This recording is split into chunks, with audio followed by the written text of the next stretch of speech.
What's up, folks? Zen here. It is Wednesday morning, the 27th of August. It's 10 in the morning, and it already feels like it's about 80 degrees. It should hit about 86 to 90 today. But I wanted to show you guys my newest toy. It is a kit, what I used to call Keitt, but since then I've learned that is pronounced Kit. It is a Keitt grafted mango. I didn't even plan to get another mango tree, but I was at my local nursery and they had these Keitt grafted mangoes available, which I had never seen before. It is a brand new product being sold by Verde, formerly known as Laverne. And it's funny because my Carabaoa Philippine mango is also Verde. So you can see that. Verde growers, formerly Laverne Nursery. And Laverne Nursery are the people that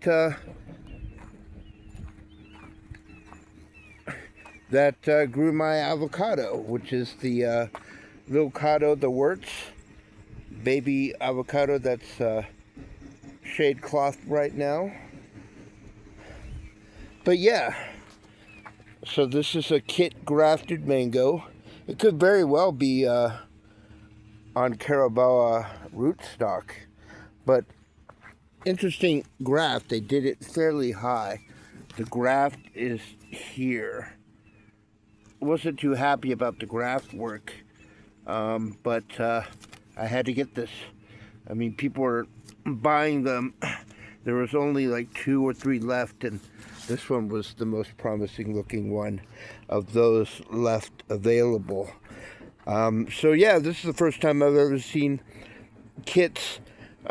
This is, I guess, California's answer to all the tasty mangoes being grown out in Arizona and Florida. We all know what awesome, tasty cultivars you guys get to have over there. I guess our answer are the Keitt mangoes that are grown in Coachella Valley. That should be available around September, soon, in local grocery stores like Trader Joe's and Sprouts and, you know, those type of healthy, specifically geared markets that would carry something like this. So yeah, you can get yourself a Keitt mango. And so mangoes are my favorite fruit. They bring me back to a memory I had when my grandfather first shared and introduced mangoes to me. And it seems like I can't ever remember a store-bought mango tasting as good as the ones my grandfather used to give me. And so I've been searching out for decent tasting mangoes ever since, for what we can get here in Southern California. And in the stores, I never much cared for any of the other varieties. Atolfo, Tommy Atkins, Kent. I just never liked those until I finally tried a Keitt from the Coachella Valley. And it was the first store-bought mango that I thought was decent tasting. And so when I saw these were available, I figure, hey, I'm growing one mango over here. It's not even the variety that I wanted. I just wanted to prove to myself that I can actually grow a mango and keep it alive. So that's why I got this Keitt, and it's nicely situated. I know the mounding that I did with the mulch of the wood chips, it looks extreme. Looks like a big freaking donut. But actually underneath it is a lot of leaf mulch that I put. So basically when I installed this tree, put in the hole, I created a berm around it Then I laid down some fertilizer. Then I laid down a bed of those pink lady flower mulch that I'm always talking about. If you check out my other videos, the flower mulch I use for my pink lady trees in my front yard.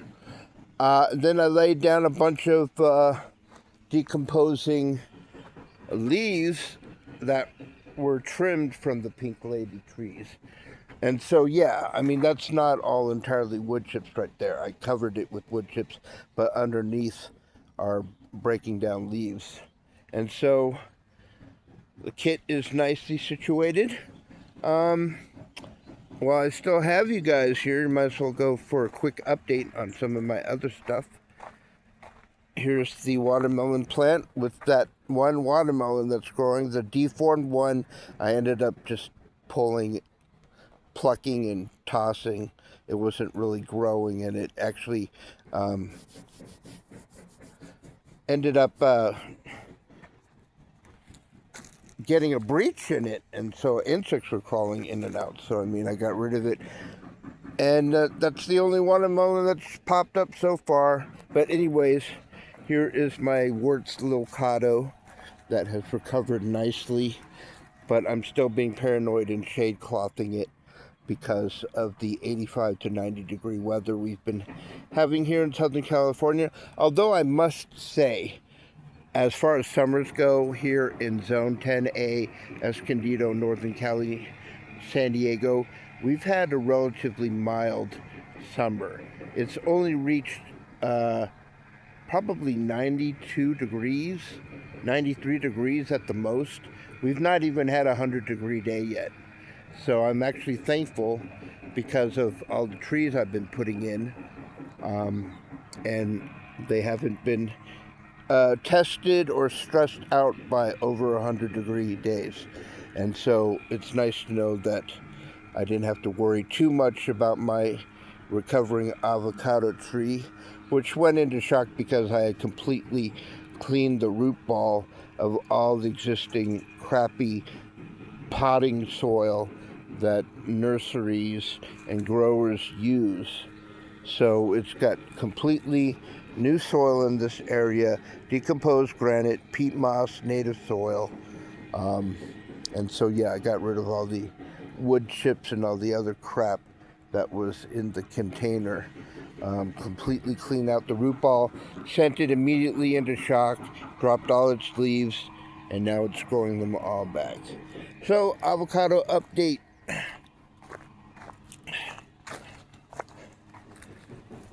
My passion fruit vine is still growing nicely. Very happy about that. I was thinking about putting the Keitt Mango here because I was looking at the fence line. I didn't plan to put a tree in this central location.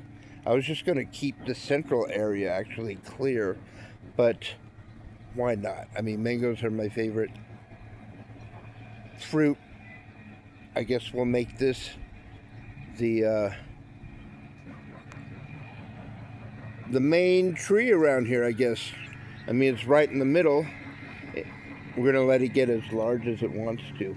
But I was going to put it over here because I was looking at the fence line and all these trees, and I thought, well, there's a bit of a gap there. Why not put another tree? But I dug this hole, pulled out about 3 giant rocks, and then kept digging until I hit what was pretty much a boulder. And so I did the water test, and it took about 14 hours to drain. And so I just wasn't comfortable putting the Keitt Mango tree here. So I filled up the hole again, and I am probably going to put another Barbados acerola there because I actually ordered some from Etsy. My first time ordering plants online. It came shipped from Florida. This is my little seedling area. I'm keeping all my seedlings here. It gets the first light of day. It gets full morning sun and then filtered afternoon sun.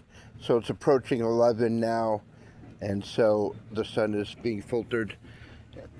And it's just a perfect little cute spot. So I got this mango seedling, which I think is a Tommy Atkins. I pulled it out of my worm bin, and it survived. It's been growing. And then those are on my acerola Barbados Cherry seedlings. Well, I mean, they're actually rooted. They're clones. And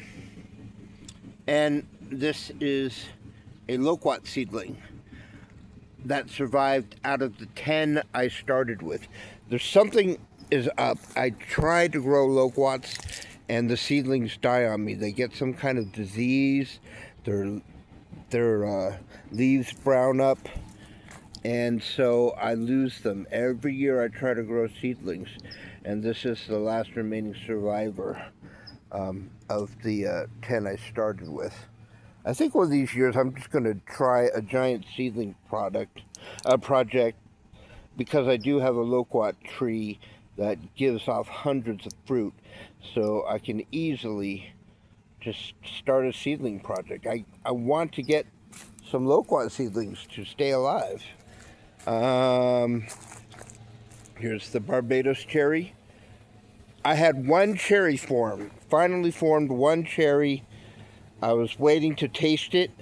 Came out one day, found a Japanese beetle eating it up. And I'm so desperate, having not had any flowering or fruiting on this tree for 5 years that it's been in the ground, that I actually flicked the beetle away from the berry, and I ate the berry.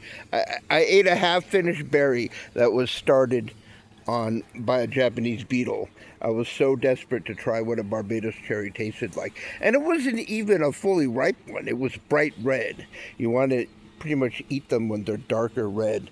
But it tasted great. The half-ripe, half-eaten one Barbados cherry that I was able to enjoy. I actually enjoyed it. So anyways, I ordered up some more, and I'm going to be placing them in random areas around my yard now, so that hopefully one day I'll just be able to randomly pluck a Barbados cherry when I want one. Any other updates? Well, here's the hood pear, of course.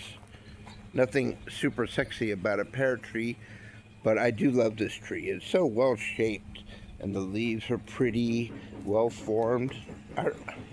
I'm really starting to like this tree, and I just hope I can keep it alive.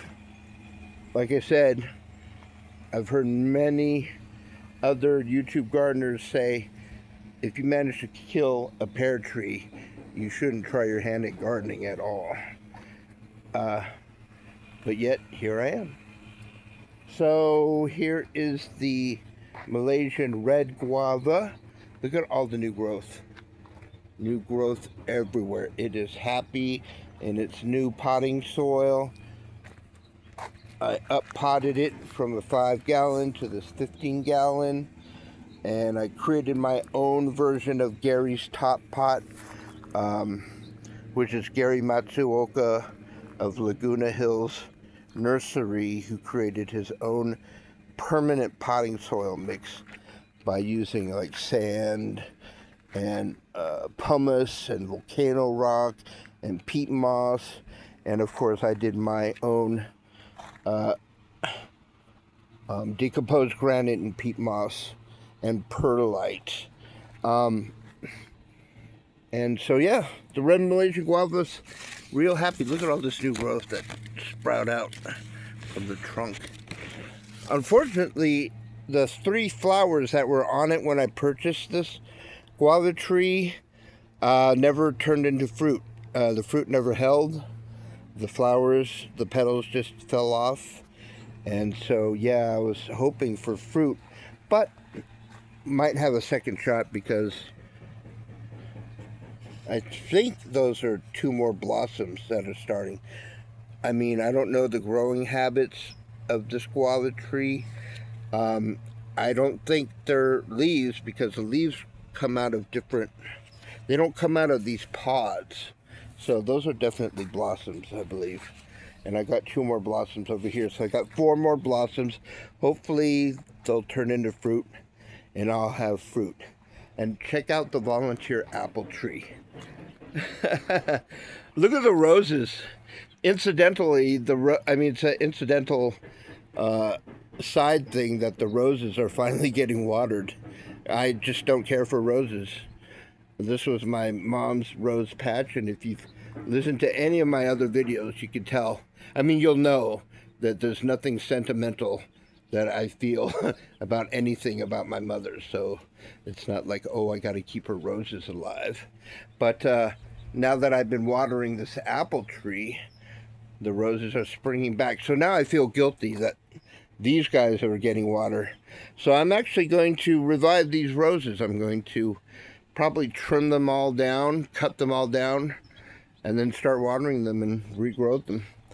But I've been pulling blossoms off of this tree. So many blossoms actually sprung up after I've been watering it. And I've been thinning the fruit that's forming. So I keep them to about 3 a cluster. So, I mean, the blossoms that are remaining are where I'm going to let it fruit some more. But I've been pulling off blossoms in areas that I didn't want it to hold fruit. So, yeah, man, I'm so happy that I've got an apple tree now doing lots of, being able to put on so much fruit. Oh, yeah, and then my final 2 tree additions are my little citrus, my Meyer lemon tree. Everybody has a Meyer lemon in their garden, so I might as well get one. I'm going to keep it in a container, my Meyer lemon. And this one is Jerry. I've named it Jerry after my alcoholic roommate who likes to have a lime now and then. He buys a small bag of limes every now and then to drink with his Corona. So I got myself a little Bear's lime tree. It's flowering already. And I named it Jerry. It's Jerry, my little lime tree. And so, yeah, that's the update for now. Oh, yeah, must show you my last project. If you guys have been watching my channel, you'll see that I had prepared a giant mound to grow a mango tree in, and that mango tree died, so I ended up putting a pear tree in that mound, or a peach tree in that mound, and it died. And so now I ended up filling the mound up with like a lot of organic material. I'm letting it break down for about a season or 2, and I've decided I'm going to grow a papaya in that area. I was at Lowe's and I saw this cluster of papaya trees. It was like $20. It was smaller. They've grown like twice as large since then. And I'm like, wow. And I loved how the leaves are shaped, and I loved the whole tropical look. It looked like a little forest of tropical trees. And then, so I just picked it up. I didn't know what I was going to do with it. I just bought it on a whim. And now I'm going to fill that giant leaf pit with it. I'm going to grow it on that giant leaf pit. And so I'll have myself a little papaya grove. And this is a jacaranda tree that has beautiful purple blossoms. I found it growing near my sidewalk out front, and I had to pull it out. Unfortunately, I had to chop it so it wouldn't grow near my sidewalk because they can be destructive. But they're beautiful trees. People use them in landscaping all the time. They have beautiful purple blossoms. And I didn't want to have to kill that tree entirely, so I took the top off of it, and I managed to root it. So I have my own little jacaranda tree now. And I don't know what I'm going to do with it. Maybe I might gift it to somebody. Maybe I might decide to plant it out somewhere. So yeah, and that's Zen's update